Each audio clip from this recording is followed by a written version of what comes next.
Magandang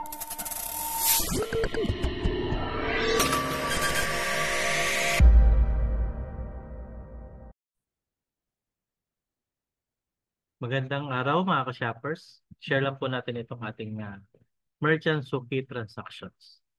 Okay, so nandito siya. So refresh natin yung merchant suki transaction. Yan, so wala pa siyang transaction record mga ka-shopper. Check lang natin yung inventory stocks niya. Bigay tayo ng shopper's name. So ano yung pinambayad niya. Example cash mga ka-shopper. So check natin itong La Primera Cafe. Yan. So yung La Primera, meron siyang 83 na stocks. 83 po siya mga ka-shoppers. So since 83 siya, pag in-add to cart natin siya, so ayan siya one quantity. Pero pag nilagyan natin ng 83, ayan, so available stock sa 83 kaya mapoproceed ka ng mga ka-shoppers. Pero kung exceed mo siya, 90, hindi babasahin ng system. Dume-default siya sa 83 kasi yun lang yung available stocks niya. Grabe mga ka-shoppers, no? Napakatalino ng system natin. Ayan. Okay?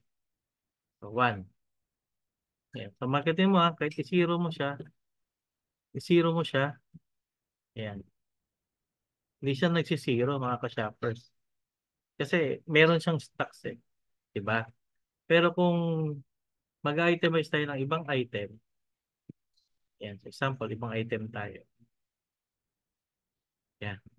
Itong cup of coffee, 0. Sardinas, 0. Yan. Add to cart, o available stocks. Hindi siya mag-display sa list kasi wala siya stocks eh. Ayan o, di ba? Ayan o, ayaw niya talaga mga ka-shoppers. So, 0 talaga siya. Ayan. Ayan, napakatalino ng system mga ka-shoppers. No? Ayan. So, check natin dito sa history niya ng inventory stocks. La Primera Cafe, 7 yung sold stock, 83 yung available stocks niya, mga ka-shoppers. Kung babawasan natin ng 5 yan, so magiging 78 na lang yung available stocks natin, mga ka-shoppers. Yan, so 78. Yan. Tapos yung sold stock niya na 7 plus 5, magiging 12 po yan. Okay, so hanapin ulit natin yung La Primera. Ito na pala. So lagay na lang natin ng 5.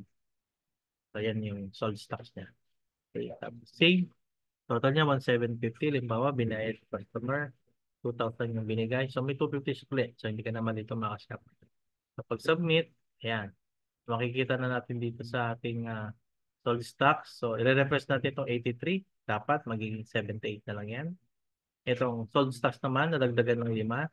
So, magiging 12. So, refresh natin. Mga shopper, 12 tapos 78. Grabe, napakatalino ng system. Check na natin dito sa history yung kanyang purchase transaction. Ayan, 1,750 po yung latest transaction niya. Naka-view details siya. Ayan, mga ka-shoppers. Nakita niyo na po, no? Salamat sa Diyos, mga ka-shoppers. God bless po. Ito, God po, pinaglory.